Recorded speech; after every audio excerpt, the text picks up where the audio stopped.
On va revenir sur la situation à Ceuta parce qu'il y a pas mal de choses à dire. Il y a une enquête qui est actuellement en cours sur place, puisqu'en fait, depuis l'arrivée de tous les migrants marocains dans la ville de Ceuta, eh bien, il y aurait eu environ une vingtaine de pointages. Et oui, des pointages sur des personnes de petit âge et de petite taille, bien sûr. Si bien qu'il y a une enquête du coup officielle qui a été faite sur au moins 6 cas de ces personnes qui ont été porté plainte, dont le cas a été 100% validé et constaté du coup par les autorités juridiques, légales et compagnie. Mais en réalité, c'est quasiment au moins 3 fois plus qu'il y aurait de cas, dont environ presque 5 ou 6 déjà, ne serait-ce que le premier jour où les migrants sont arrivés. Bref, on va en reparler parce que entre ça, ce qui se passe avec Pedro Sanchez, ce qui se passe aussi avec les locaux qui sont en train de péter un fusible et le mensonge des médias, etc. On a beaucoup de choses à voir, donc on est parti.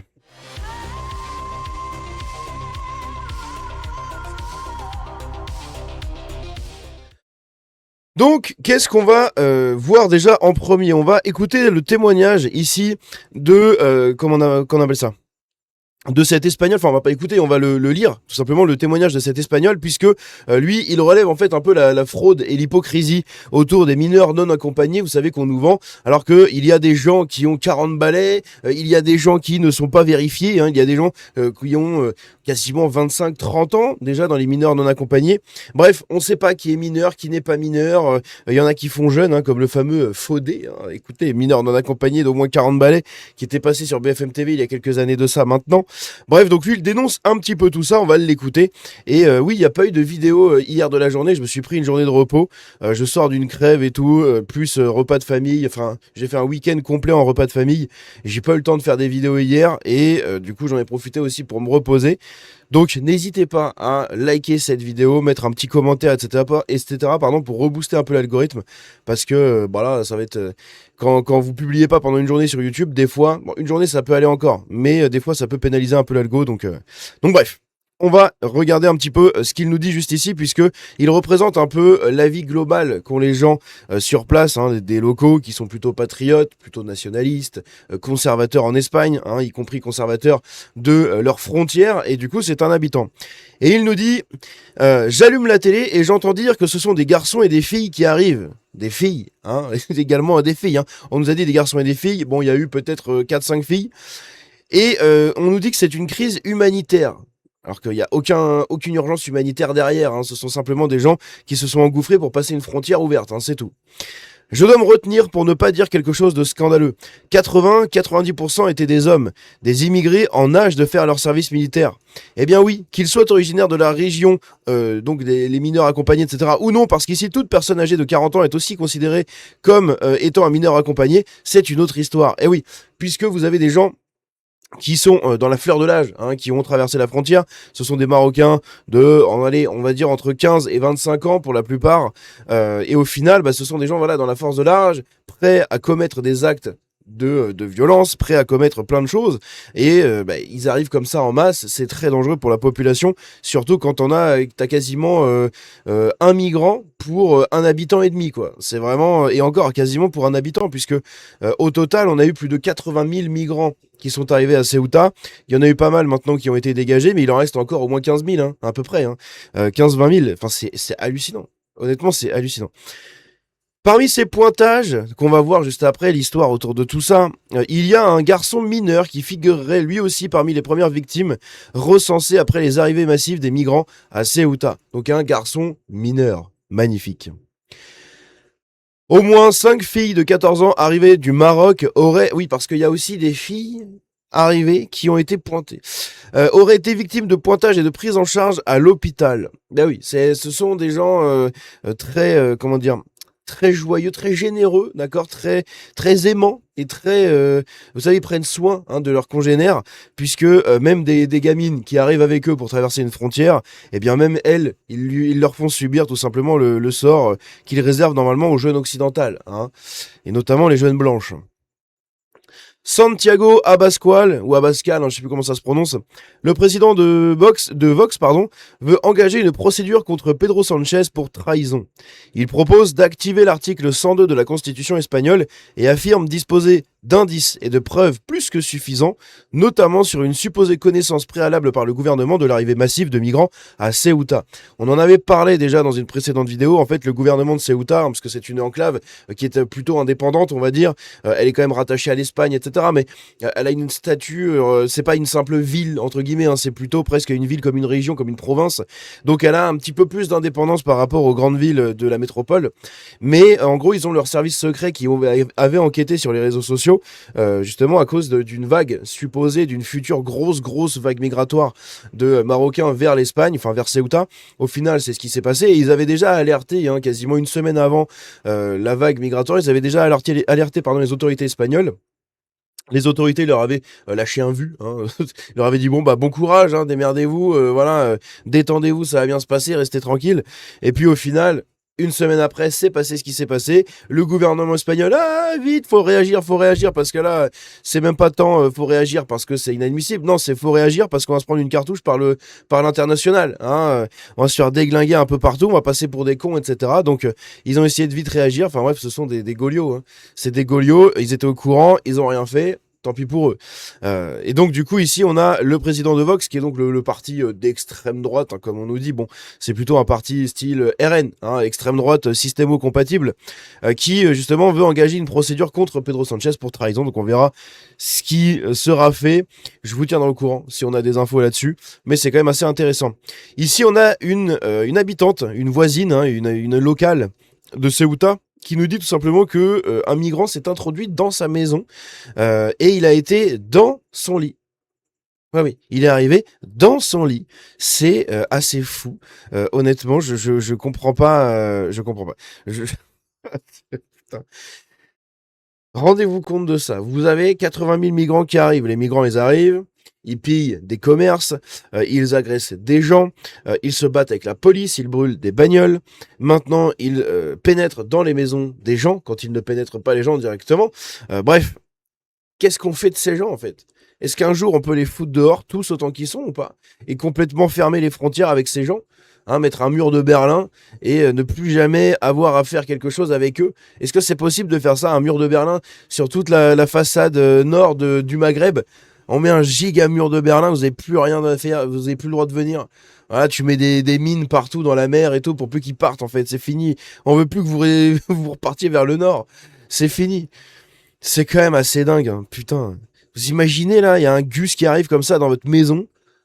Il rentre comme ça dans votre chambre et tout. Enfin putain, mais au secours quoi. Au secours.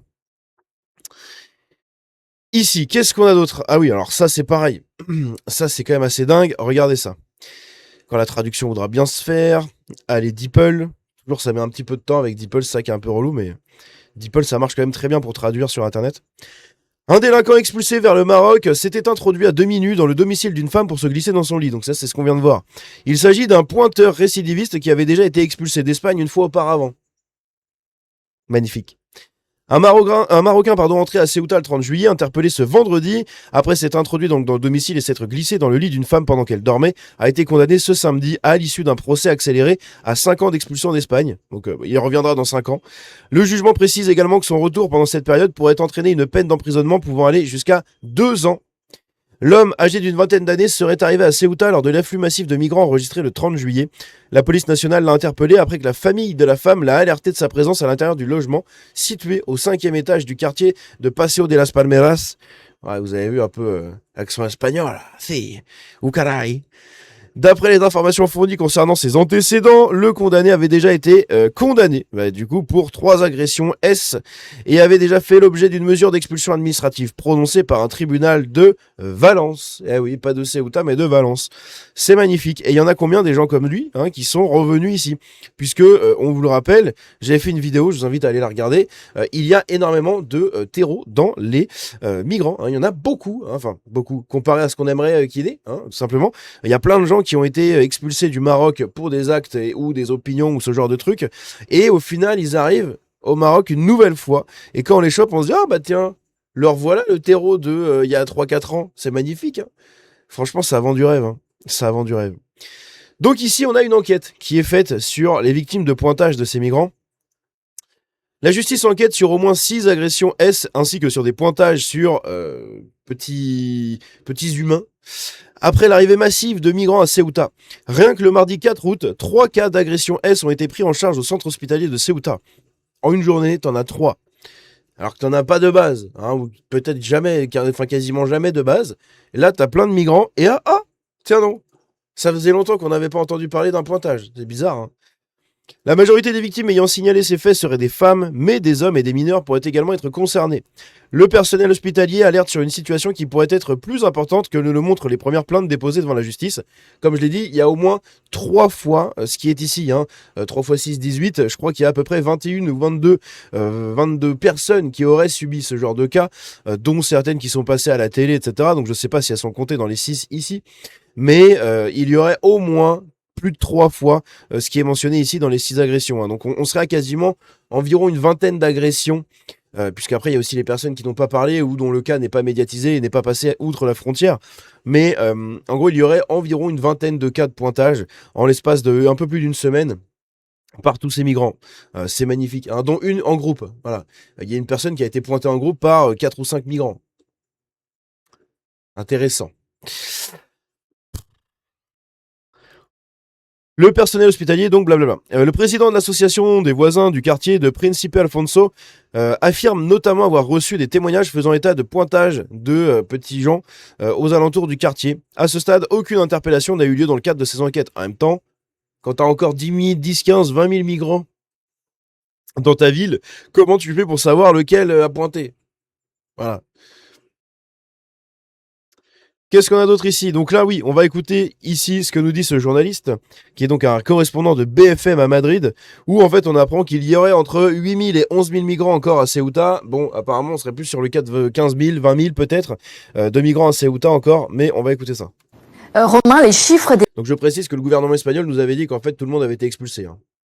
des migrants qui seraient rentrés au Maroc, ce chiffre-là est contesté par le président de Ceuta.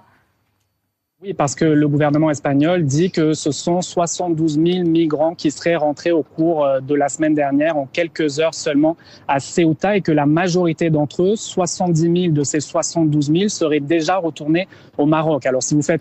Voilà, 70 000 de ces 72 000. Donc globalement, il reste encore 10 000 personnes si on écoute les sources du gouvernement espagnol. Sauf que les sources des autorités de Ceuta nous disaient qu'il y avait environ plus de 80 000 migrants qui avaient pénétré dans la ville. Donc, 80 000 migrants, si on estime qu'il y a 70 000 personnes qui sont reparties pour 72 000 migrants au maximum par les autorités espagnoles, eh bien, on peut en déduire que si on prend la source des autorités de Ceuta, il reste environ 15-20 000 migrants sur place, vu qu'à la base, ils étaient censés être environ 80 000. Après, ça reste des estimations, mais il en reste quand même beaucoup trop. Beaucoup trop. Ces gens-là, tu les prends par les oreilles, là, leurs 2 oreilles, tu leur mets un coup de pied au cul de l'espace, ils repartent par-dessus la frontière, tu les renvoies à Bab el-Oued, et ils retourneront faire des trucs avec leurs animaux, avec... Voilà, ils referont, parce que apparemment là-bas, c'est le meilleur pays du monde, le Maroc, quand tu les écoutes parler, donc en fait, barrez-vous. Barrez-vous, on veut pas de vous, on vous aime pas, et vous allez rendre de plus en plus de gens racistes. Quel dommage. Le calcul, il en resterait aux alentours de 2000 dans ce territoire de Ceuta. Mais hier, le gouvernement local à Ceuta dit qu'il a plutôt eu des informations qu'il y en aurait entre 8000 et 11 000 toujours présents à Ceuta, dont plusieurs centaines de mineurs non accompagnés. Il y en a donc apparemment, même les autorités locales ont dit entre 8000 et 11 000. Dans tous les cas, il en reste beaucoup trop. De ces mineurs-là qui se sont enregistrés auprès des autorités. Alors, les autorités locales à Ceuta, les ONG qui disent bien qu'elles n'ont pas les ressources pour faire face à l'afflux de toutes ces personnes-là. Et ce sont des craintes qui sont de plus... C'est pas notre problème. Ils veulent traverser la frontière, qu'ils se démerdent. Qu'ils se démerdent. Merde.